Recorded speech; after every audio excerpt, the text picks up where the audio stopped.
মার্কেটে আসছি আজকে অনেক দিন পরে। তবে মার্কেটে আসার কারণ হচ্ছে সামনে যে শীত, মাগো মা, আমিও আমার আব্বু এসেছি সবার জন্য মার্কেট করতে। আমাদের বাইকটা রেখে মার্কেটে ঢুকতে যাব এমন সময় খেয়াল করলাম যে আজকে অনেক যানজট লাগছে মার্কেটে। যাই হোক, আমরাও আমাদের কেনাকাটা শুরু করলাম।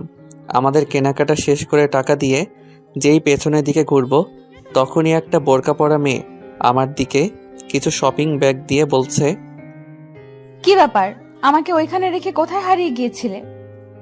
আমি তো পুরাই হা হয়ে গেলাম। আর আপনারা ভাবছেন আমার আব্বু কি বলবে? তাহলে শুনুন। আজকে আগে বাড়ি চল, তারপর তোর একদিন কি আমার একদিন। আমার হা হয়ে থাকা দেখে মেয়েটা বলল, কি হলো, আমায় বাসায় নামিয়ে দিয়ে আসবে না?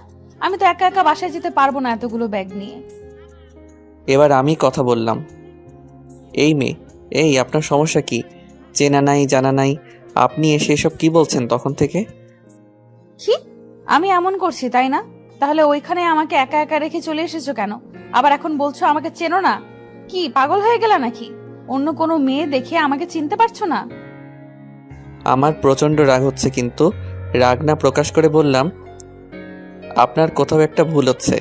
আপনি মনে হয় কারোর সাথে আমাকে গুলিয়ে ফেলছেন। দেখুন, আমি আপনাকে চিনি না, আর আমি এখানে আমার আব্বুর সাথে এসেছি। এতক্ষণ আমার আব্বু চুপ করেছিল, কিন্তু এবার কথা বলল।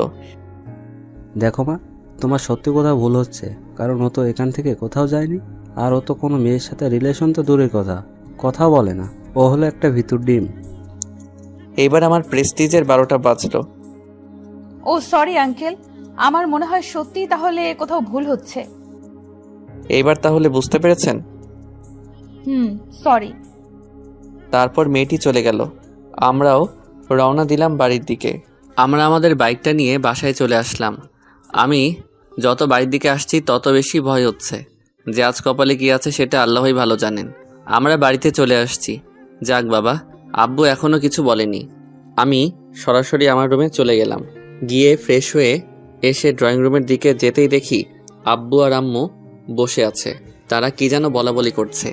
আমি গিয়ে পাশে বসতেই আম্মু হাসতে হাসতে আমাকে জিজ্ঞেস করলো, কি রে বাবা, ওই মেয়েটা কে ছিল? আমি একটু ভ্যাবাচাকা খেয়ে গেলাম আর আস্তে করে বললাম, কোন মেয়েটা আম্মু? গাধা, মার্কেটে গিয়ে যে তোকে বয়ফ্রেন্ড বানাতে চাচ্ছিল, ওইটাকে চিনিস না? আশ্চর্য, আমি চিনব কিভাবে? আমি কি আগে কখনো দেখেছি নাকি যে চিনব? আরে রাগ হবার কি আছে, রাগ করিস না। আর এখনো কোনো পছন্দ থাকলে বল। আসলে আমার রাগ একটু বেশি, তাই বলবো যে রাগ করিস না। আর ভাবছেন যে আমার পছন্দের কথা বলছে কেন? আসলে সবাই আমার জন্য মেয়ে দেখে রেখেছে, তাই আর কি। আরে না, আমার কোনো পছন্দ নাই। এই বলে আমি ওইখান থেকে রুমে চলে আসলাম। তারপর রাতের খাবার খেয়ে ঘুমাতে যাব, তখন মার্কেটের ওই মেয়েটার কথা মনে হচ্ছিল।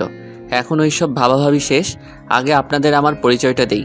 আমি মেহেদি হাসান পারভেজ, বাবা মায়ের 3 নাম্বার এবং শেষ পিচি ছেলে। আমার বড় 2 ভাই আছে। বাবা কিছুই করে না, ভাইয়া করে। আর আমার হবু ওয়াইফের নাম সুলতানা, আব্বুর বন্ধুর মেয়ে। আমি চেয়েছিলাম একটা প্রেম করব, তারপর বিয়ে করব, কিন্তু আব্বু আম্মুর কথায় রাজি হয়ে যাই বিয়েটা করতে। আমি পড়াশোনা শেষ করে এখন একটা কোম্পানিতে চাকরি করি। আর আমি কিন্তু এখনও আবার স্ত্রীকে দেখি নাই, মানে হবু বউ। যাই হোক, পরিচয় দিতে দিতে ঘুমিয়ে গেছি। এভাবে কয়দিন চলে গেল। আজ আব্বু বলছে একটু শ্বশুর বাড়ি যেতে হবে, সরি, হবু শ্বশুর বাড়ি। ভেবেছিলাম আজকে অন্তত নিজের জিনিসটার সাথে একটু দেখা করতে পারবো, কিন্তু কথায় আছে না যে ভাগ্যে না থাকলে কিছুই হয় না। আজকেও দেখা হলো না। যাই হোক, ওইখানে থেকে আসার সময় রাস্তার মধ্যে হঠাৎ করে বৃষ্টি আসায় একদম ভিজে গেলাম। যাই হোক, বাসায় এসে রাতে থেকে প্রচণ্ড জ্বর আসলো।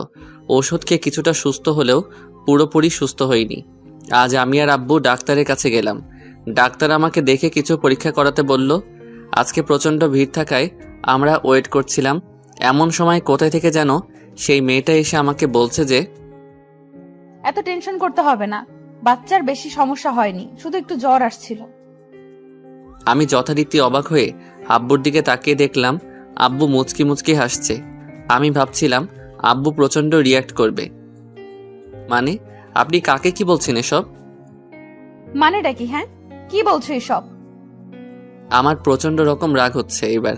খেয়াল করলাম আব্বু আমার দিকে তাকিয়ে ওই মেয়েটাকে বলল, মা, তোমার কথা ভুল হচ্ছে। না আঙ্কেল। আচ্ছা, আমরা এই বিষয়ে পরে কথা বলি। তুমি বাইরে ওয়েট করো, আমরা আসছি। Okay uncle. মেয়েটা বাইরের দিকে চলে আসলো। আপনারা ভাবছেন আমি এতক্ষণ চুপ করে ছিলাম কেন? কারণ আব্বু আমার রাগ হওয়া দেখে আমার হাত ধরে রেখেছিল যেন আমি কথা না বলি। তারপর আমরা এখানকার কাজ করলাম। টেস্টের রেজাল্ট একদিন পরে দিবে, তাই চলে আসলাম। বাইরে এসে দেখি মেয়েটা আর নাই, চলে গেছে। আমি মনে মনে ভাবলাম ভালো হয়েছে। তারপর আমরা বাড়িতে চলে আসলাম। পরদিন গিয়ে আমি রেজাল্ট নিয়ে ডাক্তারকে দেখালে ডাক্তার বলল সব ঠিক আছে। তারপর আমি বাসায় চলে আসলাম। রাতে খাওয়া দাওয়া শেষ করে রুমে আসতেই আমার ফোনটা বেজে উঠল। আমি অপরিচিত নাম্বার দেখে রিসিভ করলাম না, কিন্তু যে ফোন দিচ্ছে সে তো অবিরাম ফোন দিয়েই যাচ্ছে। শেষমেশ ফোনটা রিসিভ করলাম। রিসিভ করতেই ওপাশ থেকে মেয়েলি কণ্ঠে, আসসালামু আলাইকুম, কেমন আছেন? ওয়ালাইকুম আসসালাম, ভালো আছি, কিন্তু আপনি কে? কেমন আছেন জিজ্ঞেস করার আগেই বলছেন আমি কে? কারণ আমি আপনাকে চিনি না, আর আপনি কে সেটাও জানি না। আগে আপনার পরিচয় দিন। আমি আপনার কাছের একজন। আমি আপনাকে অনেক আগে থেকে চিনি, আর আপনিও আমাকে চিনেন। আমার আর বুঝতে বাকি রইল না যে মেয়েটাকে। আপনি আমার নাম্বার পেয়েছেন কোথায় থেকে? আর আপনাকে আমি চিনি না, আপনি ভুল নাম্বারে কল করেছেন। না, আমি ঠিক নাম্বারেই কল করেছি, কারণ আপনি পারভেজ। শোনেন, আপনি আমাকে অনেক জ্বালিয়েছেন, আমি কিন্তু কিছুই বলিনি।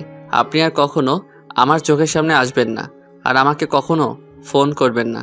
আর যদি এগুলোর মধ্যে একটা করেন তাহলে আপনার খবর আছে। মেয়েটা কিছু বলার আগে টুট টুট টুট লাইনটা কেটে দিলাম। আর আমার প্রচণ্ড রকম রাগ হচ্ছিল মেয়েটার উপর। যাকে কিনা আমি চিনি না জানি না, সে নাকি আমাকে চেনে। আজব সব কারবার। তারপর আমি ঘুমিয়ে গেলাম। পরদিন সকালে ঘুম থেকে উঠে ফ্রেশ হয়ে নাস্তার টেবিলে আম্মুকে একবার বললাম, আম্মু, আমি কি একবার সুলতানার সাথে দেখা করতে পারি? না, তোর দেখা করতে হবে না। ও তোর সাথে দেখা করেছে এবং কথাও বলেছে। তোর আর আলাদা করে দেখা করতে হবে না। কি বলছো এসব? আমার সাথে দেখা করলো কোথায়? করেছে। তোর এত ভাবতে হবে না। তোর না আজকে থেকে অফিস যাওয়ার কথা। তাড়াতাড়ি করে অফিসে যা, না হলে তোর আব্বু রাগারাগি করবে কিন্তু। আচ্ছা যাচ্ছি, আর কি করব। এরপর আরও কিছু কথা বলে বের হয়ে চলে আসলাম অফিসে। অসুস্থ থাকায় এতদিন যাইনি। আসলে এটা আমার বন্ধুর অফিস। আমার বন্ধু এই অফিসের এমডি। আমি বসে বসে কিছু কাজ করছিলাম, এমন সময় পিয়ন এসে বলল, স্যার, আপনার সাথে একজন দেখা করতে আসছে। তিনি বললেন অনেক জরুরি। আমি বললাম আচ্ছা, পাঠিয়ে দিন। কিছুক্ষণ পর একটা মেয়ে বলে উঠল, আমি কি আসতে পারি? কথাটা শুনে আমি সামনের দিকে মুখ তুলে তাকাতেই আমার চোখটা আটকে গেল দরজায়। মার্কেটের সেই মেয়েটা আমার হা হয়ে তাকিয়ে থাকা দেখে মেয়েটা বলল, কি আসবো না এখানেই দাঁড়িয়ে থাকবো? আসেন। মেয়েটি ভেতরে এসে দাঁড়াতেই আমি বললাম, বসেন। মেয়েটি আমাকে ধন্যবাদ দিয়ে বসলো। আমি অফিসে বলে আগে বললাম, আমি আপনার জন্য কি করতে পারি? একটা কাজে ডাকো, বিয়ে করে ফেলি। মেয়েটির কথা শুনে আমি পুরাই অবাক হয়ে গেছি। তখন আমি বললাম, কি? ডাকো। জানো, আমি তোমাকে ছাড়া আর একটি মুহূর্তও থাকতে পারবো না। আপনাকে ভূতে লাড়ে নাকি শয়তানে লাড়ে বলুন তো? মানে? কোন পাগলাগারদ থেকে পালিয়ে আসছেন? কি সব উল্টাপাল্টা বলছেন? গতকাল মার্কেট বললেন, আবার রাতে ফোন করে বললেন, এখন আবার এখানে আসছেন। আপনি এখানে আসছেন কেন? কালকে রাতে যেভাবে রাগ দেখিয়ে ফোনটা রেখে দিলে, তাতে ভাবলাম একবার তোমার সাথে দেখা করে আসি, আর কাজে ডেকে নিয়ে এসে বিয়েটাও সেরে ফেলি। উফ, এবার কিন্তু রাগ উঠে যাচ্ছে। আচ্ছা একটা কথা বলেন তো, আপনি কিসের জন্য আমার সাথে লেগেছেন? আমি আপনার কি করেছি? আপনি অনেক দিন থেকে আমাকে এইভাবে বিরক্ত করছেন, কিন্তু কিসের জন্য এরকম করছেন? এমনিতেই আপনাকে জ্বালাতন করতে আমার খুব ভালো লাগে, তাই। আর আপনাকে ছাড়া আর কাকে জ্বালাতন করব বলেন? কি বলছেন এসব? আমি আপনাকে চিনি না, আর আমাকে জ্বালাতন করতে ভালো লাগে মানেটা কি? আর আমাকে ছাড়া কাউকে জ্বালাতন করবেন না মানেটা কি? সবগুলোর উত্তর একটাই। তুমি মনে হয় ভালোভাবে বুঝতে পেরেছো। তুমি আমার স্বামী, আমি তোমার স্ত্রী। তবে শুনুন, আমার না বিয়ে ঠিক করা আছে, আর আমার ওয়াইফের নাম সুলতানা। 15 দিন পর আমার বিয়ে। ও, আপনাদের তো বলতে ভুলেই গিয়েছিলাম যে আমার বিয়ে আর মাত্র 15 দিন বাকি। তাই বুঝি? আমি বিশ্বাস করি না। কোনো কনফিউশন আছে নাকি? আমি তো বিশ্বাস করি। কনফিউশন হব কেন? অন্য কোনো মেয়ের দিকে তাকালে না মেরে ফেলবো। উফ দূর, আপনি এখন আসতে পারেন, জানতো। ওকে জানো, খুব তাড়াতাড়ি তুলে নিয়ে বাসর করবো, রেডি থেকো, বাই। এই বলে মেয়েটা উঠে চলে যেতে যেতে পেছনে তাকিয়ে বলল, বাই দ্য ওয়ে, আমার নাম সানজিদা। বলেই মেয়েটা চলে গেল। মেয়েটা চলে যাওয়ার পর মনে হলো আমি হাঁপ ছেড়ে বাঁচলাম। বড় একটা দীর্ঘশ্বাস ফেলে আমার কাজে মন দিলাম। এইভাবে দিনটা শেষ। এইভাবে যেতে যেতে 2 দিন পর অফিস থেকে বাসায় এসে ফ্রেশ হয়ে একটু ছাদে যাব ভাবলাম। তখনই আম্মু একটা ডাক দিল, পারভেজ, দেখ তোর ফ্রেন্ড এসেছে, বাইরে আয়। আমি মনে মনে বললাম আমার ফ্রেন্ড আসছে, কিন্তু আমার তো এইরকম কোনো ফ্রেন্ড নাই। যাই হোক, আমার রুম থেকে বেরিয়ে এসে দেখে তো আমার চক্ষু চড়ক গাছ। আমি আবারও আগের বারের মতো হতবাক। আরে আপনারা ভাবছেন কে এসেছে? আর বইলেন না, ওই যে মেয়েটা, ওই মেয়েটাই আসছে, সানজিদা। কীরকম মেয়েরে বাবা, চিনা নাই জানা নাই, হুটহাট সব জায়গায় চলে আসে। আম্মু আর মেয়েটা বসে আছে।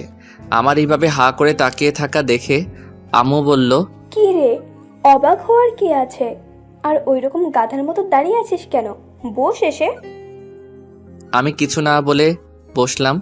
আর ওই মেয়েটার দিকে তাকিয়ে দেখি মেয়েটা একরকমের হাসি দিচ্ছে, শয়তানিটাই হাসি। তা দেখেও আমি কিছুই বললাম না। আমি বসার পরে আম্মু বলল, তোরা বসে গল্প কর, আমি একটু আসছি। আচ্ছা ঠিক আছে। এমনিতেই আমার প্রচণ্ড রকম রাগ হচ্ছে যে মেয়েটাকে আমি চিনি না, হুটহাট করে সব জায়গায় চলে আসছে। তারপরও আমি সব কিছুই বুঝিয়ে বলেছি, তারপরও এইরকম কাজ করে কিভাবে? আমার চুপ করে বসে থাকা দেখে মেয়েটা বলল, আমার জানুটা কি ব্যাপার, রেগে আছে মনে হয়? রাগলে না তোমাকে অনেক কিউট লাগে জানো। না, আমি রাগবো কেন? আপনি কি রাগ করার মতো কিছু করেছেন যে আমি রাগ করব? না, আমি জানি আমার জানুর রাগ অনেক, আর তুমি যে এখন প্রচুর রেগে আছো আমি বুঝতেই পারছি। তো যখন বুঝতেই পারছেন তাহলে আবার বলেন কেন? আর আপনি আমার বাসার ঠিকানা কোথায় পেলেন? আমি যেখানেই পেয়েছি তোমাকে বলবো কেন? আপনাকে বলতেই হবে, বলেন। আর কেন আসছেন? আমার পিছনে কেন পড়ে আছেন? আপনি ঠিকানা পেয়েছেন ঠিক আছে, তো আবার বাসায় এসেছেন কেন? আসতে মন চেয়েছে তাই এসেছি, আরো আসবো। আর আমার জানুটাকে অনেক দিন দেখি নাই, তাই চলে এসেছি। ওরে আল্লাহ রে, আমাকে একটু উপরে উঠাই নাও, তাও মনে হয় আমি ভালো থাকবো। আরে কি বলেন এসব? আর মাত্র কয়েকদিন পর বিয়ে, আর এখন এগুলো কথা বলছো কেন? তো আমি কি করব বলেন? কিছুই করতে হবে না, যাই হোক। তোমার বিয়েতে আমাকে দাওয়াত দিচ্ছ তো নাকি? আপনাকে দাওয়াত দিব আমার বিয়েতে কোনো প্রশ্নই ওঠে না। দাওয়াত দেওয়া লাগবে কেন? আমি তো তোমাকে বিয়ে করব, রোম্যান্স করব, বউকে দাওয়াত দিতে হয় না। দেখো না, বউ নিজে এসে গেছে বিয়ের কথা বলতে। ফাজিল মাইয়া, তোরে বিয়ে করতে ঠেকা পড়ছে। আমার কথা শেষ না হতেই আব্বুর আগমন। কি হ্যাঁ, কে কাকে দাওয়াত দিচ্ছে না শুনি? আঙ্কেল আসসালামু আলাইকুম, আপনি কেমন আছেন? আমি ভালো আছি মা, তুমি কেমন আছো? আর তোমার বাসার সবাই কেমন আছে? সবাই ভালো আছেন। আম্মু বলল আপনাদের সাথে দেখা করে যেতে, আর আম্মু আপনাকে আর আন্টিকে একবার যেতে বলেছে, তাই আর কি। কথা শেষ না হতে আমি শুরু করলাম, ও তাহলে আমার সাথে প্রথম দিন থেকে তাহলে সবার অভিনয় চলছে? বাহ, খুব ভালো। তোমরা চীনা পরিচিত তাহলে? আসলে একটু খারাপ লাগছে এটা ভেবে যে আব্বু আম্মু সবাই ওই মেয়েটাকে চেনে আর আমার সামনে প্রকাশ করেন না। আর আব্বু বলছিলেন না যে কাকে দাওয়াত দিব না, সে হচ্ছে এই মেয়েটা। চুপ গাধা, যা উপরে যা, এইখানে আর বসে থাকতে হবে না। আর শোন, কালকে সকালে তো ফ্রেন্ডের সবাইকে দাওয়াত দিবি। আচ্ছা। আমি উঠে চলে আসার সময় একটা কথা মাথার মধ্যে কেমন যেন ঘুরপাক খাচ্ছে। আমি আর কিছু না ভেবে পেছনে ঘুরে মেয়েটাকে উদ্দেশ্য করে বললাম, এই যে আপনি কি সানজিদা ইসলাম সুলতানা? আমার কথা শুনে ওর মুখটা কেমন চুপসে গেল। আর আব্বু তো মনে হয় পুরাই অবাক হয়ে গেছে, কিছুই বলছে না, শুধুই তাকিয়ে আছে, কেউ কিছু বলছে না। এর দুজনেই হতবাক। এইবার আমার একটু রাগ হলো। আমি এবার জোরে বললাম, কি হলো বলেন, কথা বলেন। আমার দিকে তাকিয়ে আব্বু বুঝতে পেরেছে যে কিছুটা আমার রাগ হচ্ছে, তাই আব্বু আর কিছুই বলল না, কারণ আমি রাগলে কেউ কিছুই বলে না, আর তখন কেউ কিছু বললে আমার রাগ বেশি হয় আর পরিণতি খারাপ হয়। এখনও কেউ কিছুই বলছে না। আমি এবার বললাম, কি কিছু বলছেন না কেন? কিছু বলবেন না অন্য কিছু করতে হবে আমাকে? এবার মনে হয় মেয়েটা একটু ভয় পেয়েছে। ভয় পেয়ে মেয়েটা ভাঙা ভাঙা গলায় কথা বলছে। আমি মেয়েটা ভয় পেয়ে বলতে যাবে এমন সময় আম্মু চলে এসে বলছে, কি হয়েছে? তুই ওকে ওই রকম করছিস কেন? তুই দিন দিন কি হচ্ছিস বলতো? বাড়িতে একটা মানুষ এসেছে আর তুই কি না আলতু ফালতু প্রশ্ন করা শুরু করেছিস? কই না তো, আমি তো শুধু সত্যি কথাটা জানতে চাইলাম, আর তুমি কি না কি বলছো? তোকে কিচ্ছু এখন জানতে হবে না, এখন উপরে যা, পরে জানবি। সাথে আবার আব্বু একটু যোগ করলো, আমিও তো সেই কথাই বলছি, তুই এখান থেকে যা, আমি পরে সব বলবো। আচ্ছা ঠিক আছে, তবে আপনি কিন্তু পার পাবেন না, আপনাকে উত্তর দিতেই হবে। বলেই আমি উপরে চলে গেলাম। পরদিন সকালে ঘুম থেকে উঠে ফ্রেশ হয়ে নাস্তা শেষ করে অফিসে চলে আসলাম। সেদিনের মতো অফিস শেষে বাসায় এসে দেখি ভাইয়া ভাবি আসছে আর পিচ্চি এসেছে। আরে আপনারা ভাবছেন পিচ্চি আবার কে? ও আপনাদের তো বলাই হয়নি। পিচ্চি হচ্ছে আমার ভাইয়ের মেয়ে, নাম ঈশিতা, আমি পিচ্চি বলি। যাই হোক, এই কয়দিন খুব ভালো কাটবে, কারণ পিচ্চির সাথে খুব ভালো সময় কাটানো যায়। আর পিচ্চিটা অনেক কিউট আর খুব পাকা পাকা কথা বলে। পিচ্চির সাথে কোনো বিষয় পেরে ওঠা যায় না। এই দেখেন, আমি আপনাদের সাথেই কথা বলছি, ওইদিকে পিচ্চি দাঁড়িয়ে আছে, ওর সাথে কথাই বলা হয়নি এখনো। আপনাদের সাথে একটু পরে কথা বলি, আগে পিচ্চি মামনির সাথে কথা বলি। হ্যালো পিচ্চি মামনি। আমি তোমার সাথে কথা বলবো না। আমি এসেছি সকালে আর তুমি এখন আসছো আমার খবর নিতে। তুমি যাও তুমি বাবার অফিসে। কি আমি বললাম না যে পিচ্চি খুব পাকা পাকা কথা বলে? পিচ্চির কথা শুনে সবাই হাসতে শুরু করেছে। না মামনি, আর এইরকম হবে না, আমার মনে ছিল না। আসলে অফিসে অনেক কাজ তো, তাই কাজের চাপে ফোন করতে পারিনি। তবে কালকে থেকে আর এইরকম হবে না। না, এগুলো বলে হবে না, মিথ্যে কথা বলেছ। সত্যি বলছি মামনি। এখনো অন্যদিকে তাকিয়ে আছে, আমার উপর সত্যি অনেক রাগ করেছে। আর আমিও না, একটিবারও মনে হয়নি যে আজকে ওরা আসবে। এখন দেখি কি করা যায়। মামনি আমি কান ধরছি, প্লিজ মাফ করো মা, আর এমন হবে না। এইবার মনে হয় কাজ হয়েছে। হ্যাঁ সত্যি কাজ হয়েছে। আমার দিকে ঘুরে বলল, না, শুধু কান ধরলে হবে না, কালকে আমাকে তোমার অফিস নিয়ে যেতে হবে। আর বিকেলে আসার সময় চাচির বাসায় গিয়ে চাচির সাথে দেখা করে নিয়ে আসতে হবে। তোমাকে কালকে অফিস নিয়ে যাব ঠিক আছে, কিন্তু তোমার চাচিটাকে? ওরে বাবা, যে তুমি শুধুই বড় হয়েছো, কিচ্ছু বুঝতে শেখোনি এখনো। তোমাকে আর কত শেখাবো বলো তো? দাদু তুমি তোমার ছেলেকে কিছু শেখাতে পারোনি, এখনো বোকাই আছে। আমার চাচিকে তুমি বুঝতে পারোনি, আমার চাচি হচ্ছে সুলতানা।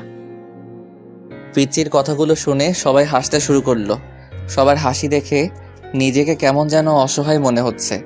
আমি একটু লজ্জিত হয়ে বললাম, কিন্তু মামনি, তোমার সুলতানা চাচি তো আর কয়েকদিন পর থেকে আমাদের বাড়িতেই থাকবে, এখন আর দেখতে যেতে হবে না।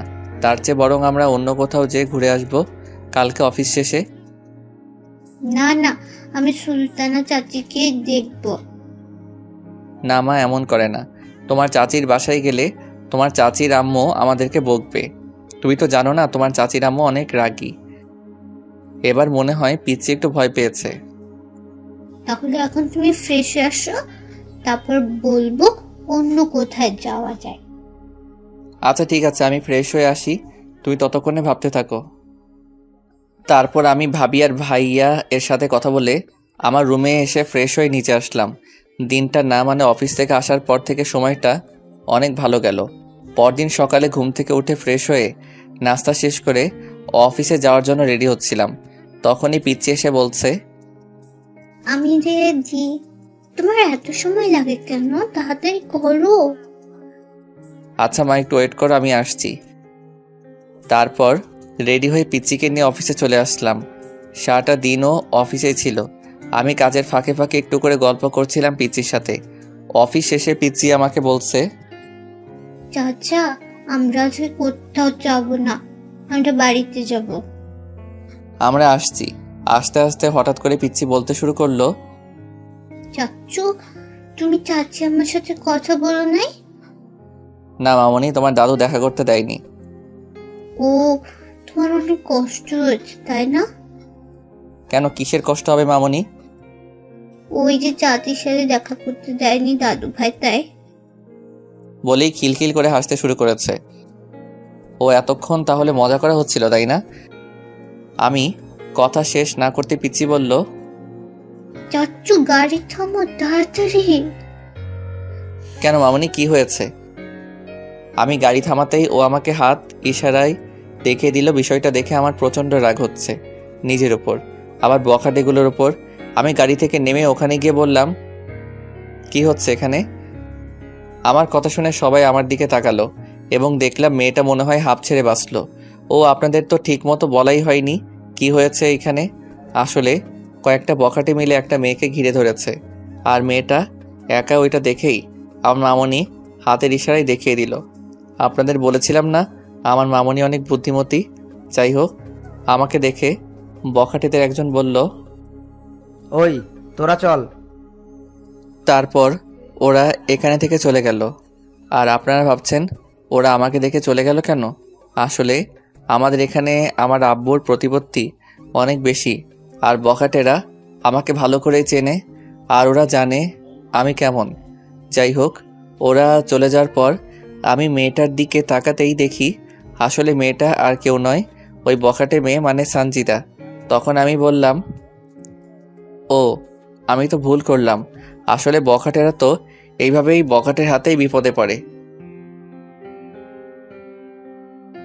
কিছুক্ষণ থেমে থেকে বলল, তুমি আসলে একটা খারাপ মানুষ। ও তাই না? আমি তো আপনাকে বাঁচালাম আর আমি খারাপ? হ্যাঁ তো আমাকে তুমি বখাটে বলছেন কেন? তো আপনাকে কি বলবো? বখাটেকে কি বলবো? যাই হোক, আমি এখানে দাঁড়িয়ে আপনার সাথে ঝগড়া করতে চাই না। বিপদে যখন পড়েছেন তো চলেন আপনাকে বাড়ি পৌঁছে দেই।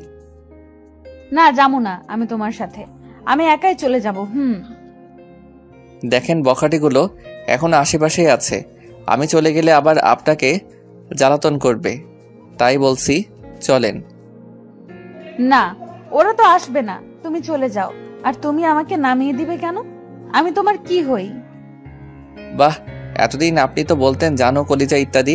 আচ্ছা, এখন তর্ক করে লাভ নেই, আপনি আমার বাবা মায়ের পরিচিত, তাই আবার আপনাকে ভালো মতো বাড়ি পৌঁছে দেওয়া দায়িত্ব হয়ে গেছে। তোমার সিম্প্যাথির কোনো প্রয়োজন নেই, তুমি যাও। এবার আমার প্রচণ্ড রাগ হচ্ছে। আমি আবার কখনো ওকে সিম্প্যাথি দেখালাম, তারপরও নিজেকে শান্ত রেখে বললাম, প্লিজ চলেন, আপনার আবার কোনো বিপদ হতে পারে। না। থাপ্পড় চিনোস ছেড়ি, তাড়াতাড়ি গাড়িতে ওঠ, আর একটা কথা বললে থাপড়াইয়া সবগুলো দাঁত খুলে ফেলবো। আমার রাগ করা দেখে মনে হয় ভয় পেয়েছে, কিন্তু না, উল্টো সে রেগে এসে আমার হাত ধরে হাতে কামড় দিয়ে বলল, শয়তানটা বান্দরটা আমারে ধমক দেয়। শয়তান কত ফাজিলটা, তোমারে একা পাই দেখো, রেপিং ধর্ষণ সব করবো। নাউজুবিল্লাহ, বলে কি? আর আপনি আমার হাতে কামড় দিলেন কেন? মন চাইছে দিছি, আরো দিমু। এখন চুপচাপ গিয়ে গাড়ি চালাও। তারপর সানজিদা গিয়ে গাড়িতে উঠে বসলো। বুঝলাম না ওই মাইয়া হঠাৎ উল্টে গেল কেন। যাই হোক, আমিও আর না ভেবে আমিও গাড়িতে উঠে চলা শুরু করলাম। এমন সময় মামনি বলছে, চাচু এই আন্টিটা কে? আমার মাথায় একটা বুদ্ধি আসলো। যেহেতু কালকে ও সুলতানাকে সাথে দেখা করার জন্য বলেছিল, সেই জন্য আমি একটু দুষ্টামি করে বললাম, মামনি তুমি তোমার সুলতানা চাচিকে দেখতে চেয়েছিলে না, এটাই তোমার সুলতানা চাচি। পিচ্চি আমাকে একটা পাপ্পি দিয়ে মেয়েটাকে বলছে, চাচি তোমার কি হয়েছিল? কিছু না, ওখানে কিছু বদমাইশ আমাকে খারাপ খারাপ কথা বলছিল। ও হ্যাঁ, আমি সানজিদাকে ইশারায় বললাম একটু কোঅপারেট করতে, দেখি কাজ হয়েছে। আসলে মেয়েটা ভালো কথা তো ভালোই শুনছে। পিচ্চি আবার মেয়েটাকে প্রশ্ন করলো, চাচি তোমার আম্মু নাকি পচা আর অনেক রাগ দেখায়, তাই তো আমাকে তোমাদের ওখানে নিয়ে যায়নি। যাক ভালোই হলো, তোমার সাথে দেখা হয়ে গেল। আম্মু তোমার চাচ্চু বলেছে এই কথা, তাই না? আসলে তোমার চাচ্চু একটা পচা, তাই এই কথা বলেছে। না আমার চাচ্চু পচা না। ওদের কথার মাঝে আমি বললাম, আপনাকে কোথায় নামিয়ে দিব। তখন মেয়েটা আমাকে ওর বাড়ির ঠিকানা দিল, কিন্তু ওর ঠিকানা শুনে আমার সন্দেহ আরও বেড়ে গেল যে মেয়েটাকে। আমার মাথায় শুধু একটা কথাই শুধু ঘুরপাক খাচ্ছে, যে মেয়েটাকে। আরে আপনারা ভাবছেন আমি এগুলো ভাবছি কেন? আসলে মেয়েটা যে ঠিকানাটা দিয়েছে সেটা হচ্ছে আমার হবু শ্বশুর বাড়ির, মানে সুলতানাদের বাসার। আমার চুপ করে থাকা দেখে মেয়েটা আমাকে বলছে, কি ব্যাপার, চুপ করে গেলেন কেন? না এমনিতেই। মেয়েটা আর পিচ্ছি গল্প করছে, আর আমি মনে মনে ভাবছি মেয়েটাকে। আমি বাসায় গিয়ে হাজারবার বললেও সুলতানার একটা ছবিও দেখাবে না। আসলে আমাকে প্রথমে সুলতানাকে দেখার বিষয়ে বলা হয়, কিন্তু আমি তখন বাহাদুরের মতো বলেছিলাম, আপনাদের পছন্দই আমার পছন্দ, আর এখন দেখতে চেয়েও দেখতে পাচ্ছি না। কপাল আমার।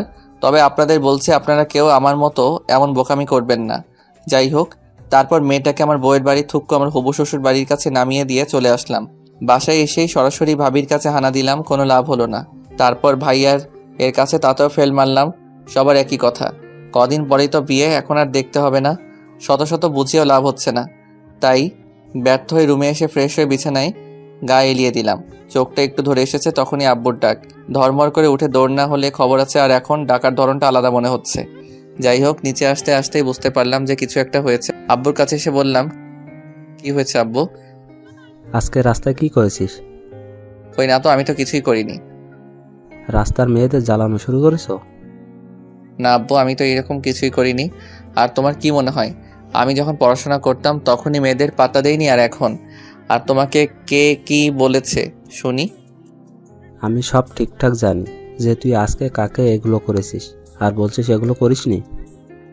এবার আমার মাথার মধ্যে সবকিছু একদম পরিষ্কার হয়ে গেল। আমি বুঝতে পারছি না মেয়েটা আমার পেছনে লেগেছে কেন। আমি আব্বুকে বললাম, ওইটা কি সুলতানা? হ্যাঁ। সত্যি? হ্যাঁ মানে না, আমি কি বলতে কি বলেছি। এই তুই এখন যা, পরে এই বিষয়ে কথা বলবো। তারপর আমি ওখান থেকে চলে আসলাম। এসে যেইমাত্র বিছানায় একটু শুয়ে পড়ার প্রস্তুতি নিচ্ছি, তখনই আমার ফোনটা বেজে উঠল। অপরিচিত নাম্বার দেখেও 7-5 না ভেবে রিসিভ করলাম, কিন্তু মেজাজটা খারাপ থাকায় একটু কটমট করে বললাম, হ্যালো। কিন্তু এ কি, ওই পার থেকে শুধু হাসির আওয়াজ পাওয়া যাচ্ছে। আমার বিরক্তি আরও বেড়ে যাচ্ছে, মেজাজটা আরও বেশি খারাপ হচ্ছে। আপনারাই বলেন কার মেজাজ খারাপ হবে না এরকম অবস্থায়? একে তো আব্বুকে ওই বজ্জাত মেয়েটা মিথ্যা কী সব বানাই বলছে, আর এখন আবার ফোনে এইরকম বিরক্তি, আর ভালো লাগছে না। আমি আবারও বললাম, হ্যালো। কিন্তু একই কাহিনী, এবারও শুধুই হাসির শব্দ। আমি এইবার আর চুপ থাকতে পারলাম না। ওই বজ্জাত মেয়ে, তুই কি পাইছিস রে? যেদিন থেকে আমার পেছনে ঘোরা শুরু করছিস সেদিন থেকেই প্রায় সময় আমার জন্য একটা না একটা বাস তৈরি হয়ে থাকে। আমি কি দোষ করেছি? দয়া করে এবার আমার একটু রেহাই দেবন। এক নিঃশ্বাসে কথাগুলো শেষ করেছি আমি। এবার উত্তর পেলাম, এই তো জ্বালানো মাত্র শুরু, জানো, এখনো তো সারা জীবন পড়েই আছে। এখনই এই অবস্থা? আর হ্যাঁ, আমি তোমার বোন না, সানজিদা, তোমার জানুটা। আপনি আমার যাই হন না কেন আগে বলেন, আমার আব্বুর কাছে কি বলেছেন? কই না তো, আমি তো কিছুই বলিনি তো জানো। দেখেন মেজাজটা এখন খুবই খারাপ আছে, প্লিজ আর এখন এমন কিছু করতে বাধ্য করবেন না যে পরে আপনাকে এর জের টানতে হয়। ওই, আমাকে ভয় দেখাও? হ্যাঁ, আমি আর তোমাকে ভয় পাই না। এখন আমি বুঝে গেছি তোমাকে কিভাবে শাস্তি পাওয়াতে হয়। একটু শান্ত হয়ে বললাম, দেখেন আপনি দয়া করে বলুন আমি আপনার কি ক্ষতি করেছি যার জন্য আমাকে এর মাসুল দিতে হচ্ছে? আর আমার বিয়ে ঠিক করে রাখা। আপনি প্লিজ আমার পিছু ছাড়েন। ওই চুপ। আর হ্যাঁ, কই তখন মনে ছিল না যে আমি একটা মেয়েকে থাপ্পড় দিতে যাচ্ছি? কোন সাহসে? ও, তাহলে এই কারণে আমার নামে বিচার এসেছে, আর আমি যে আপনাকে ওদের হাত থেকে বাঁচালাম এটার কি? তো কি হয়েছে, বাঁচিয়েছো ভালো কথা। আমাকে তো রাগ না দেখালেও পারতে, একটু আদর ভালোবাসা দিতে। না, তখন আমার উচিত ছিল সিনেমার নায়কদের মতো আপনাকেও কোলে তুলে নিয়ে আমার গাড়িতে বসানো, তাই না বজ্জাত মেয়ে? একটু না হলে করতে, কি হতো একটু কোলে তুলে নিলে। সরি, মাফ করবেন। আমি যেন আপনাকে আর আমার চোখের সামনে না দেখি বলেই ফোনটা কেটে দিলাম। আসলে মেয়েটার কথা শুনে আমার রাগ আরও বেশি হচ্ছিল। আর ভালো লাগছিল না, তাই লাইনটা কেটে দিলাম। যাই হোক, তারপর থেকে আর কোনো সমস্যা করেনি মেয়েটা। এইভাবেই চলতে চলতে বিয়ের দিন চলে আসলো। আজকে গায়ে হলুদের দিন। সন্ধ্যার পর ভাবি এসে আমাকে ভাবির ফোনটা দিয়ে বলছে, নে ধর, ওই মেয়েটা কথা বলবে। না, আমি ধরতে পারবো না। আপনারা ভাবছেন ভাবির কাছে কেন ফোন করেছে? আসলে ও আমার কাছে ফোন করেছে, কিন্তু আমি রিসিভ করিনি। আর ভাবতে পারেন ভাবির ফোন নাম্বার কই থেকে পেলো, সে নিয়েছে। তুই ফোনটা ধরবি না, আমি আব্বুকে ডাকবো। আসলে আমি আব্বুকে ভয় পাই। আর আমার বাসার সবার কাছ দেখে মনে হচ্ছে আমার বিয়ে সুলতানার সাথে না, মেয়েটার সাথেই হচ্ছে। যাই হোক, আমি ফোনটা ধরলাম। আমি কোনো কথা বলছি না দেখে ফোনের ওই পাশ থেকে আওয়াজ আসলো, কেমন আছেন? ভালো তো থাকতে দিলেন না, আবার জিজ্ঞেস করছেন কেমন আছি। তাই বুঝি। আচ্ছা ঠিক আছে, তোমাকে কথা দিলাম আজকের পর থেকে আর জ্বালাতন করব না ফোন করে। সত্যি? সত্যি। তবে ভালো থাকবেন। আপনি আপনার রাস্তা দেখেন, আর আমারটা দেখি। ওকে, ভালো থাকবেন, বাই। আমি ওকে বাই বলতে যাব, তার আগেই লাইনটা কেটে দিল। বুঝলাম না। যাই হোক, আজকে আমার বিয়ে, অনেকটা টেনশনে আছি। বোঝেনি তো আপনারা, নতুন বিয়ে করছি। না মানে বিয়ে করছি নতুন, তাই আর কি। সারাটা দিন কেটে গেল, বিয়ের সব কাজ শেষ। নতুন বউ নিয়ে বাসায় চলে আসলাম, কিন্তু আমার পোড়া কপাল, কখনো বউয়ের মুখখানা দেখি নাই। শুধু শুনলাম যে আমার বউ নাকি সুন্দর। আর একটা আশ্চর্য বিষয় হচ্ছে, আমি সেদিন মেয়েটাকে এখানেই নামিয়ে দিয়ে গিয়েছিলাম, বাট আজকে তো একবারও দেখলাম না মেয়েটাকে। আজকে অনেক খারাপ লাগছে এটা ভেবে যে অনেক খারাপ ব্যবহার করেছি মেয়েটার সাথে। এরপর ফোন করে সরি বলে দেব। বাড়িতে আসার পরে সবাই নতুন বউ নিয়েই ব্যস্ত, আমার দিকে কারো কোনো খেয়াল নেই। আসলে নতুন বউ বাড়িতে নিয়ে আসতে আমার যে একটা অবদান আছে সেটা কেউ মনে হয় জানেই না। আমার অবস্থা এখন ডাস্টবিনে ফেলে আসা খাবারের মতো, কেউ একবার তাকেও দেখছে না আমার দিকে। আমার এই অবস্থা দেখে ভাই আমার কাছে এসে বলছে, কি ব্যাপার ভাই, কষ্টে আসত মনে হয়? আমি বললাম, কি যে বলেন না ভাই, কষ্টে থাকবো কেন। এরপর আরও কিছু কথা হলো ভাইয়ার সাথে। ও, আপনারা শুনবেন না? আমার বলতে লজ্জা লাগছে। বোঝেন তো, প্রথম বিশ্বযুদ্ধ।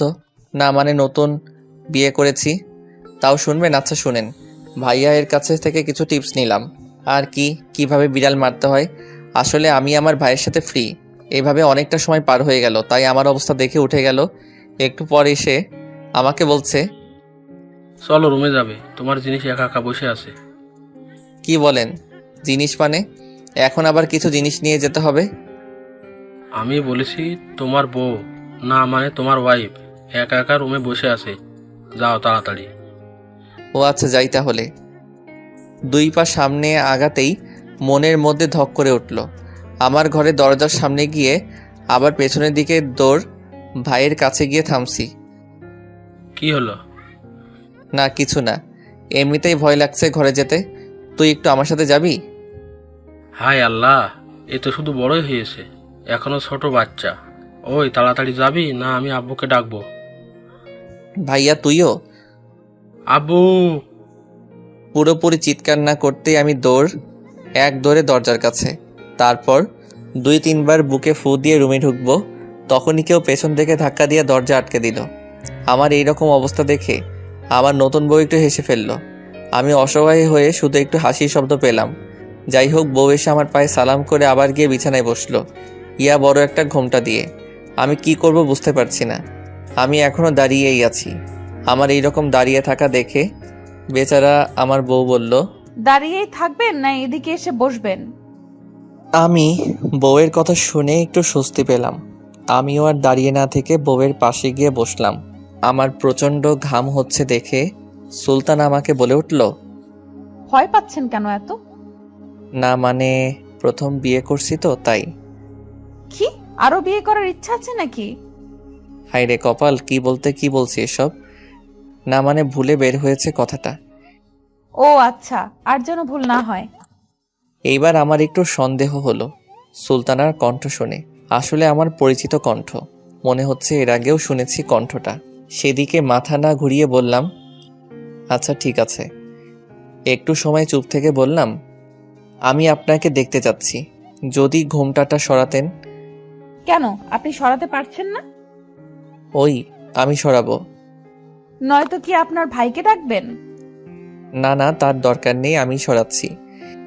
এটা বলেই আমি ঘুমটা সরিয়ে যেই মাত্র বউয়ের মুখের দিকে তাকিয়েছি, তাতেই আমার চোখকে বিশ্বাস করতে পারছি না।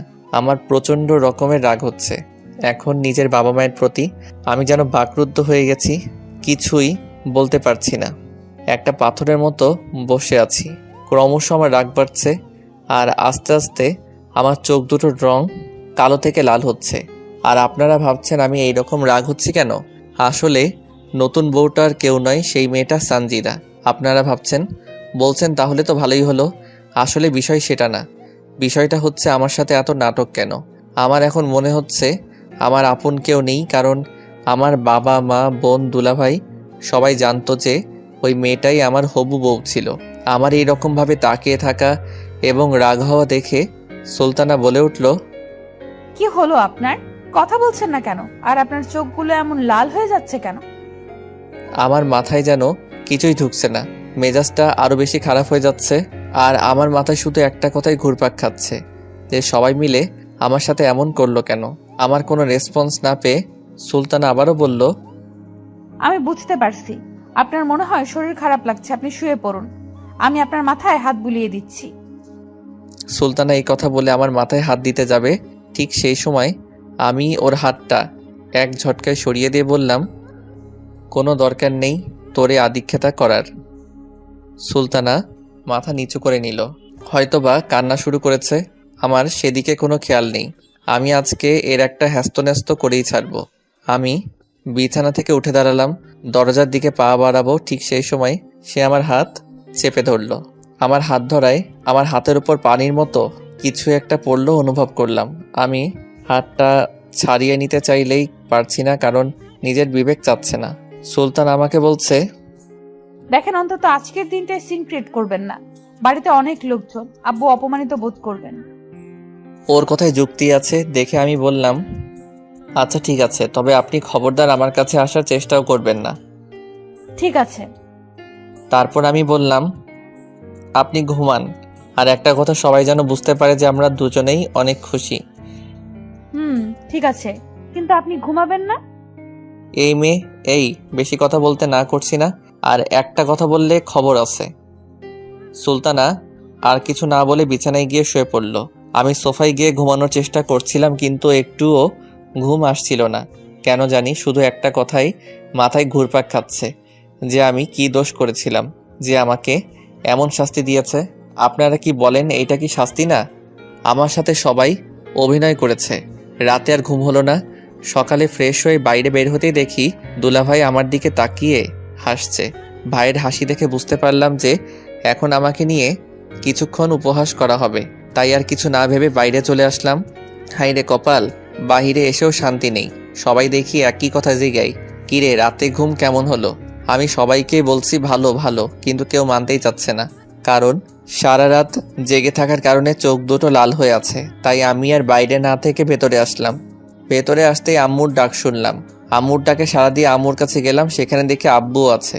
আমি যেতেই আব্বু বললেন, বিকেলে তোমার শ্বশুর বাড়ি যেতে হবে, তোমাদের ওইখান থেকে লোকজন আসবে। আমি কিছু না বলে ওইখান থেকে চলে আসলাম। আমার কেমন জানি কিছুই ভালো লাগছে না। আমার রুমের দিকেও যেতে পারছি না, যে গিয়ে একটু ঘুমাবো, প্রচণ্ড ঘুম পাচ্ছে। রাগ মিলিয়ে একদম বিরক্তিকর ব্যাপার মনে হচ্ছে আমার।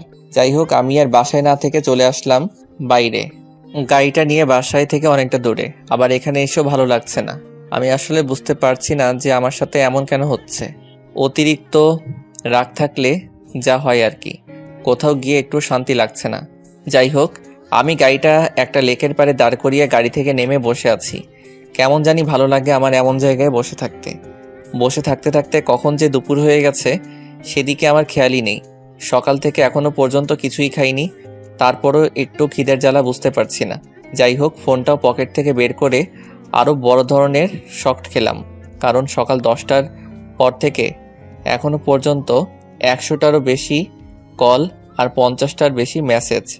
আমি আর কিছু না ভেবে বাড়ির দিকে রওনা দিলাম। অতঃপর বাসায় এসে যা দেখলাম তা আমার ধারণার বাইরে। এসে দেখি আব্বু বসে আছে আর সবাই সুলতানাকে থামানোর চেষ্টা করছে। আসলে সুলতানা প্রচণ্ড রকম কান্না করছে। আর হ্যাঁ, এখনও আমার শ্বশুরবাড়ি থেকে কেউ আসেনি। আমাকে দেখে বাবা বসা থেকে উঠে এসে সরাসরি এক চর বসিয়ে দিলেন। আমি কোনোভাবেই প্রস্তুত ছিলাম না। আরেকটা বিষয় দেখে অবাক হলাম যে আমাকে চর মারা দেখে সুলতানার কান্না আরও বেড়ে গেল। আব্বু শুধু বলল, তোর সাহস হয় কিভাবে? এইটুকু বলতেই ভাইয়া এসে আব্বুকে থামিয়ে দিয়ে বলল। তুমি বসো, আমি বলছি। তারপর ভাইয়া আমাকে টানতে টানতে আমার রুমে নিয়ে আসলো। কি তোর কি কোনো বুদ্ধি শুদ্ধি নাই? সব হারাই ফেলছো? কেন, কি হয়েছে ভাইয়া? আমি আবার কি করলাম? তুমি কোথায় গিয়েছিলে? তোমার ওয়াইফ এখনো পর্যন্ত খায়নি, আর তোমাকে কতবার ফোন করেছে দেখো তো। মেয়েটা সেই সকাল থেকে কান্না করেই যাচ্ছে। ও আচ্ছা, শ্বশুরবাড়ির লোকজন কখন আসবে? এই তো কিছুক্ষণের মধ্যে চলে আসবে। আর শোন, তোমার ঠোঁটের কোণে কেটে গেছে, ওইখানে পরিষ্কার করে নাও। তারপর ভাইয়া চলে গেল আর আমি বাথরুমে গিয়ে একদম গোসল সেরে বের হলাম। এই বাবা, এটা কি সুলতানা এখনো রুমে আসেনি? আমি দরজার সামনে গিয়ে দেখি এখনো নিচে বসে কাঁদছে। আর ভাবি আম্মু কিছুতেই ওর কান্না থামাতে পারছে না। এটা অব্যাহত যদি ওদের বাড়ির লোকজন দেখে তাহলে কি ভাববে আপনারাই বলেন। আমি ওপর থেকেই ডাক দিলাম, ভাবি ওকে উপরে নিয়ে আসেন তো। ও মা, এ কি, ওই মেয়েকে কোনোভাবেই উপরে আনা যাচ্ছে না, ও আসতেই চাইছে না। আমি এটা দেখে একটা প্রস্তুতি নিলাম। আমি রুমে গিয়ে একটা টি শার্ট পরে সরাসরি নিচে এসে ওর সামনে দাঁড়ালাম, কিন্তু মেয়েটা এখনও কেঁদেই চলেছে। আমি ভাবিকে বললাম উপরে যেন খাবারটা দিয়ে দেয়, আর ইশারায় বললাম আম্মুকে এখান থেকে নিয়ে যেতে। আসলে তখন সেখানে শুধু ভাবি আর আম্মুই ছিল। তারপর ভাবি আম্মুকে নিয়ে চলে গেল, আর আমি কি ভাবছেন, আমি সুলতানাকে একদম কোলে তুলে নিয়ে উপরে চলে আসলাম। কোলে তুলে নিতেই ও পুরোপুরি অবাক হয়ে গেছে আর কান্নাও থেমে গেছে। রুমে ওকে নিয়ে আসতে আসতে ভাবলাম সুলতানাকে একটু হাসাতে হবে, তাহলে পরে সমস্যা হতে পারে, কারণ কোনো মানুষ অনেক কান্নাকাটি করতে করতে সেন্সলেস হয়ে পড়ে। এখন ভয় একটাই। যাই হোক, রুমে নিয়ে এসে সুলতানাকে নামাতেই খেয়াল করলাম ও খুবই লজ্জা পেয়েছে, আর নামিয়েই বললাম, বাবারে এত ভারী। ও দেখে আমার দিকে তাকিয়ে আছে, মনে হয় কিছু বলবে। আপনি খুবই খারাপ মানুষ, বুঝলেন? তারপর আর কিছুই না বলে ও উঠে আমার দিকে এগিয়ে আসছে। ওর চোখের চাহনিগুলো অন্যরকম দেখাচ্ছে। ও আস্তে আস্তে আমার দিকে এগিয়ে আসছে, আর আমি কিছু বুঝতে পারছি না কি করব। ও এগিয়ে আসছে, এবার আমি পিছাচ্ছি। ও এগিয়ে আসছে আর আমি পিছিয়ে যাচ্ছি। একসময় আমি দেওয়ালের সাথে ঠেকে গেলাম, কিন্তু ও থামছেই না, এগিয়েই আসছে। আস্তে আস্তে ও একদম আমার কাছে চলে এসেছে। আমি ওর নিঃশ্বাসের শব্দ শুনতে পাচ্ছি। আস্তে আস্তে ও ওর মুখটা আমার দিকে এগিয়ে নিয়ে আসছে, একদম কাছাকাছি চলে এসেছে। আমার কেমন জানি লাগছে, কিন্তু সুলতানা তো থামছেই না। এমন সময় ঠক ঠক ঠক আওয়াজ পেয়ে সুলতানা ও আমি দুজন একসাথে দরজার দিকে তাকাতেই দেখি ভাবি আর ভাইয়া দাঁড়িয়ে আছে, আর ভাবি আমার দিকে তাকিয়ে মুচকি মুচকি হাসছে। সুলতানা ওদের দেখে প্রচণ্ড রকম লজ্জা পেয়েছে, লজ্জায় লাল হয়ে গেছে। আমি যে লজ্জা পাইনি তাও না, তারপরও কিছু বলছি না। ভাবি এখনও ওইখানেই দাঁড়িয়ে আছে। আমি বললাম, কি ব্যাপার, ওখানে দাঁড়ায় থাকবেন না, ভেতরে আসবেন? খিদা লাগছে তো? আসছি তো। তারপর ভাবি খাবার রেখে খেয়ে নিতে বলল, আর যাওয়ার সময় সুলতানাকে কিছু শিখিয়ে দিয়ে গেল। না না বলে গেল, কি আপনারাও শুনবেন? তাহলে শুনুন। সুলতানা, তুমি এই বাদরটাকে একটু মানুষ করো তো। আর হ্যাঁ, তোমাকে কিছু বললে আমাকে বলবা, নয়তো আব্বুকে বলবা। আচ্ছা আপু।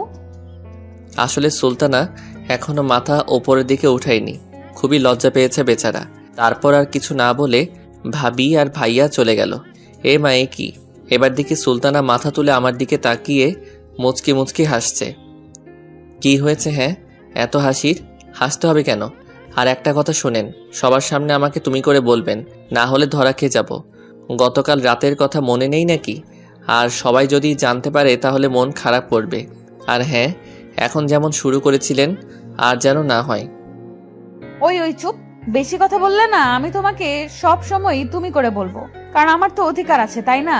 আর হ্যাঁ, এখন যা করতে পারলাম না তা তো অবশ্যই করব, কারণ আমি এখন তোমার বিয়ে করা বউ। গতকাল রাতে কিছুই করি নাই, তুমি রেগেছিলে বলে। বিয়ে করা বউ, কিন্তু আপনি বিয়ের আগেই সে অধিকার হারানোর কাজ করেছেন। অবশ্যই আপনি আমার বিয়ে করা হালাল বউ, আপনার সব দায়িত্ব আমার, কিন্তু আমি আপনাকে মানতে পারছি না। তাহলে আমি কি করব বলো? আমি না হয় না বুঝে একটু অপরাধ করেছি, কারণ তোমাকে দেখা মাত্র পাগল হয়ে গেছি, কাছে পেতে মন চাইছিল তাই পাগলামি করছি, তাই বলে কি মাফ করা যায় না? হ্যাঁ, আপনি তো নাবালক বাচ্চা, আপনি কিছুই বুঝতে পারেন না। আপনি কচি খুকি, না বুঝে না শুনে সব করছেন, সেটা তো আমাকে বিশ্বাস করতে হবে, তাই না? তাই। তাই। আচ্ছা, আমি আর এই বিষয়ে কথা বলতে চাচ্ছি না, এখন খুব ক্ষুধা লাগছে, খেয়ে নেন। ও, তাহলে মাফ করেছো? ওই আর কথা যেন না শুনতে পাই, তাড়াতাড়ি খেয়ে নেন। ও ছোট বাচ্চাদের মতো করে মুখ ফুলিয়ে বলল, আমরা এখন খাওয়া দাওয়া করছি। আমি খাচ্ছি আর ভাবছি মেয়েটা অনেক সুইট, সব কথা শুনে এখনো বাচ্চাদের মতো স্বভাব থেকেই গেছে। ও হ্যাঁ, আপনাদের তো বলাই হয়নি, আমার বউটা অনেক সুন্দর, একদম পরীর মতন, একবার দেখলে শুধু তাকিয়ে থাকতে মন চায়। আপনারা ভাবছেন আমি এগুলো বলছি কেন? আসলে ও যাই করুক না কেন, আমার বিয়ে করা বউ তো, যত যাই বলি না কেন একটা টান হয়ে গেছে। যাই হোক, হঠাৎ করে আমার প্রচণ্ড জ্বলছে ঠোঁটের কোণে, কারণ আব্বু চরমারায় ওখানে কেটে গেছে। আমি খাওয়া শেষ করতেই ও বলল, এই জন্য তো তোমার শরীরের এই অবস্থা, এতটুকু খেলে মানুষ কোনো দিনও মোটা হবে না। এমনিতেই জ্বলছে, আর তার উপর এইরকম কথা কার ভালো লাগে? ওই, আমার আর মোটা হওয়া লাগবে না, আমি চিকন আছি, চিকনই থাকবো। চুপচাপ খাওয়া শেষ করেন। তারপর ও চুপচাপ খাওয়া শেষ করে প্লেটগুলো নিচে রেখে আসতে গেল, আর আমি বিছানায় গা এলিয়ে দিলাম। একটু পরে দেখি মামনি আসছে। আরে ভুলে গেছেন আমার ভাতিজি। ও এসে সরাসরি আমার বুকের উপর শুয়ে পড়ল। আসলে ও এইরকমই করে, যদি দেখে আমি শুয়ে আছি তখনই আমার বুকের উপর শুয়ে পড়বে। তারপর আমি বললাম, মামনি, তোমার নতুন চাচি তোমাকে আদর করেনি? করেছে। নতুন চাচি কই? এটা তো সেদিনের বাইকে করে দিয়েছে চাচি, অনেক আদর করেছে, তোমার চাইতে বেশি। তাই না? এখন আর কি আমাকে মনে থাকবে? এখন তো তুমি তোমার আদরের চাচি পেয়েছো। পেয়েছি তো, কি হয়েছে? আচ্ছা মামনি, তুমি আজকে আমার সাথে চলো তোমার চাচির আম্মুর বাড়ি। আমার কথা শুনে ও উঠে বসে কেমন করে যেন আমার দিকে তাকিয়ে আছে। আমি বললাম, কি মামনি, কি হলো? না কিছু না, কিন্তু আমি যাব না। কিন্তু কেন? তুমি জানো না, চাচির আম্মু পচা, আমি যাব না বাবা, তুমি যাও। বলেই দৌড়। হাই রে কপাল, সেদিন যদি না বলতাম কথাটা তাহলে আজকে ভালো হতো। আসলে মিথ্যা বললে বিপদে পড়তেই হয়। আপনারা ভাবছেন আমি এমন করছি কেন? আসলে আমার কেমন যেন লাগছে ওদের ওখানে একা একা যেতে। যাই হোক, দৌড় দিলাম ভাইয়া এর কাছে, গিয়ে বললাম, ভাইয়া, আমাকে নাকি শ্বশুরবাড়ি যেতে হবে, তো আমাকে কি একাই যেতে হবে নাকি? আরে না, একা যাবে কেন, তুমি আর সুলতানা যাবে। আমি কি আপনার সাথে মজা করছি বলেন ভাই? ভাই প্লিজ, আপনি আমার সাথে চলেন না। আরে দূর, তুমি কি এখনো ছোট? বোকা, এত ভয় কেন? এখন আমাকে ছাড়ো, আমি দেখি তোমার শ্বশুর বাড়ির কারোর কিছু লাগবে কিনা, ওরা তো এদিক ওদিক আছে। আসলে আমি ঘরে থাকাই জানিনি যে ওনারা কখন এসেছেন। এরপর আমি ভাবি কাছে আসলাম, কিন্তু কোনো লাভ হলো না। তারপর ব্যর্থ হয়ে রুমে আসলাম। হায়রে কপাল, এখানেও শান্তি নেই, পুরো রুমের মধ্যেই মানুষ। এগুলো আবার কখন আসলো? আমাকে দেখে একজন বলল, কিরে সুলতানা, তোর হাজবেন্ডকে কি রাতে ঘুমানোর সময় দিসনি? বলেই সবাই হো হো করে হেসে উঠল। সুলতানা খুবই লজ্জা পেয়েছে, মাথাটা নিচু করে বসে আছে, আর আমাকে প্রচণ্ড খারাপ লাগছে কথাগুলো শুনে। আরে ভাই, আমার ব্যাপারে আমি ঘুমাবো কিনা তাদের এত কি? আমি আর ওখানে না থেকে চলে আসলাম। তারপর ওখান থেকে নিচে এসে সবার সাথে কথা বললাম, সবকিছু ঠিক আছে কিনা তা ভালোভাবে পরীক্ষা করতেই আব্বু ডাকলেন। আমি যেতেই বললেন, শোনো, তুমি রেডি হয়ে নাও, বোমা রেডি। আচ্ছা ঠিক আছে বলে চলে আসতে শুরু করলে আব্বু আবার বলল, দেখো বাবা, তোমার রাগের কারণ আমি জানি, আর সব কিছু ভুলে যাও। আচ্ছা ঠিক আছে, কিন্তু মনে মনে বললাম এর ফল সুলতানা পাবে। তারপর ওখান থেকে এসে রেডি হয়ে চলে আসলাম শ্বশুরবাড়ি। লোকে বলে না, শ্বশুরবাড়ি মধুর হাঁড়ি, আসলে কথাটা সত্য। যাই হোক, এখানকার সবাই এখন আমাকে নিয়ে ব্যস্ত বললেই চলে। কি আজব ব্যাপার, তাই না? আমার বাড়িতে সবাই সুলতানাকে নিয়ে ব্যস্ত, আর এখানে আমায় নিয়ে সবাই ব্যস্ত। যাই হোক, তারপর রাতের খাবার শেষ করে রুমে যে আমি ফেসবুকে একটু নিউজ ফিডে ঘোরাঘুরি করছি। একটু পরেই সুলতানা আসলো। এসেই সরাসরি দরজা বন্ধ করে বিছানার দিকে এগিয়ে আসছে। আমি সুলতানার চোখের দিকে তাকাতেই বুঝতে পারলাম আমার সাথে এখন কিছু হলেও হতে পারে। ও এগিয়ে আসছে আর আমার অবস্থা আস্তে আস্তে কেমন যেন হচ্ছে বুঝছি না। ও এসেই আমাকে ধাক্কা দিয়ে বিছানায় ফেলে দিল। দিয়ে ও আস্তে আস্তে, আরে এত তাড়াতাড়ি কেন আপনাদের আস্তে আস্তে বলি, আমার বুঝি লজ্জা করে না? ও আস্তে আস্তে আমার উপর উঠে বসে আমার মুখের দিকে মুখ নিয়ে আসছে। আমার কেমন যেন লাগছে। আমি কিছু বুঝতে পারছি না যে কি করব। আমারও কে আমার থেকে ছাড়াতেও পারছি না। হাই হাই, সবাই শুনলে কি বলবে আপনারাই বলেন। আমি একটা মেয়ের থেকে নিজেকে ছাড়াতে পারছি না। আপনারা আবার কাউকে বলবেন না কিন্তু, হ্যাঁ? ও মুখ একদম আমার মুখের কাছে চলে এসেছে। ও ওর চোখ দুটো বন্ধ করে ফেলছে। এমন সময় আবারও ঠক ঠক আওয়াজ হলো। আওয়াজ হওয়াতে সুলতান আমাকে ছেড়ে দিল আর মুখে অটোমেটিকভাবে এক চিলতে হাসি ফুটে উঠল। সুলতান আমার দিকে তাকিয়ে দেখল আমি হাসছি। ঠিক তখনই ও আবার আরো জোরে আমাকে ধরে আমার গালে একটা চুমো দিয়ে দিল। আমি তো রীতিমতো অবাক, কি মেরে বাবা! আমাকে ছেড়ে দিয়ে ও উঠে যাচ্ছে, কিন্তু ওর মুখে প্রচন্ড রকমের বিরক্তি প্রকাশ পাচ্ছে। আর আমার কথা ভাবছেন, আমি তো পুরাই টাসকি খেয়ে গেছি। যাই হোক, ও গিয়ে দরজা খুলতেই দেখলাম ওর আম্মু, মানে আমার শাশুড়ি। ও গিয়ে বলল, কি হয়েছে আম্মু? একটু ঘুমিয়ে গেছিলাম। একটু ঘুমের ঘরে থাকার মতো অভিনয় করে বলল, ওই তুই তো বড়ই কেয়ারলেস মেয়ে রে। কেন, আমি আবার কি করলাম? হ্যাঁ, দেখ তো জামাই ওর ঠোঁটে ওখানে কেটে গেছে, তুই এই মলমটা এনে রেখে দিয়েছিস কেন? এটা ওখানে লাগাতে হবে না? সুলতানা কিছু বলতে যাবে তার আগে আমিই বললাম, না আন্টি, আসলে ও নিয়ে এসেছিল, কিন্তু আমি দিতে চাইনি, সেজন্য আবার রেখে এসেছে। আমার কথা শুনে সুলতানা আমার দিকে তাকিয়ে মুচকি মুচকি হাসছে। আমার শাশুড়ি বলছে, ও আচ্ছা, ঠিক আছে, তোমরা তাহলে ঘুমাও, কিন্তু এটা দিলে একটু তাড়াতাড়ি সেরে যেত। আচ্ছা দিন, আমি লাগিয়ে নিবনি। তারপর আমার শাশুড়ি ওইটা দিয়ে চলে গেল। তারপর সুলতানা ওইটা হাতে করে আমার কাছে এসে বলল, বাহ, খুব ভালো মিথ্যা বলতে পারো তো তুমি। আপনাকেই তো বাঁচালাম, না হলে আপনাকে তো আপনার আম্মু, না মানে আমার শাশুড়ি, অনেক বকা দিত। সেটা বুঝতে পেরেই তো আমি ওইটা বললাম। ও তাই বুঝি। তা এখন এটা লাগিয়ে নাও, তাহলে এটা তাড়াতাড়ি ভালো হয়ে যাবে। কোনো দরকার নেই, ওইটা লাগাতে হবে না, ওইটা এমনিতেই ভালো হয়ে যাবে। সুলতানা আর জোর করলো না আর বলল, এখন শুয়ে পড়ো, অনেক রাত হলো। কি আপনি ঘুমাবেন না? না কোথাও যাবেন আমি ঘুমানোর পরে? হ্যাঁ যাবো তো, আমার বয়ফ্রেন্ডের সাথে দেখা করতে। কালকে তো আপনার বাড়িতে ছিলাম, তাই যেতে পারিনি। কি? হুম। কোথায় আপনার বয়ফ্রেন্ড? আমিও যাব দেখা করতে, চলেন। আপনাকে যেতে হবে না, আর আপনার লজ্জা লাগবে না। আপনি দাঁড়িয়ে দাঁড়িয়ে দেখবেন আমরা কি করব। এবার আমার একটু রাগ হচ্ছে। আচ্ছা ঠিক আছে, আপনি যান, তবে আগেই বলতে পারতেন যে আপনার এমন কেউ আছে। তাহলে কি করতেন? তাহলে আপনাকে বিয়ে করতাম না। কি? তুই আমার বিয়ে করতি না তো কাকে বিয়ে করতি বল? আমার কলার ধরে ঝাঁকাতে ঝাঁকাতে বলল। এবার আমি রীতিমতো অবাক আর নির্বাক দুটাই। এখন আমি বুঝতে পারছি কেন ও বিয়ের আগে আমাকে এভাবে জ্বালিয়েছে। ওই কলারটা তো ছাড়েন। আর আপনি বললেন বলেই তো বললাম। তুমি বুঝতে পারছো না কেন? আমি তো বলেছি তাই না, যে আমার ভুল হয়ে গেছে, সরি সরি, কিন্তু তুমি বুঝতেই চাইছো না। তো আমি কি বলবো বলো? হাই হাই, এটা আমি কি দেখছি? সুলতানা কান্না করে দিছে, কিন্তু আমার কলার এখনো ছাড়িনি। আমি কি করবো বুঝতে পারছি না।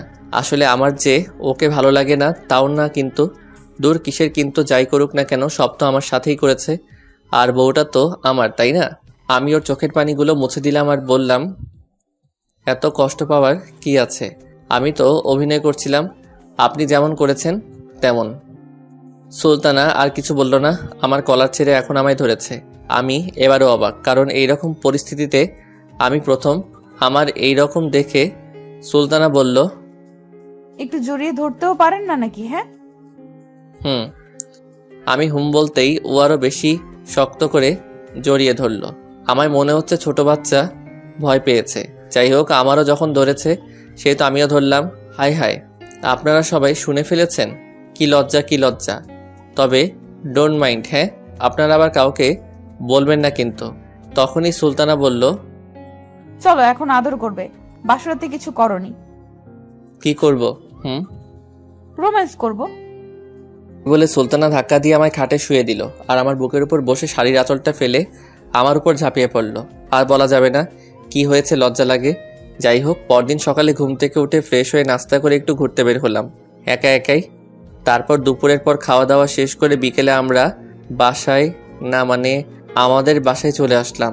ও আপনারা আবার শুনবেন কালকে রাতের সব কথা? হাই হাই, কি বলবো বলেন? লজ্জা লাগছে না?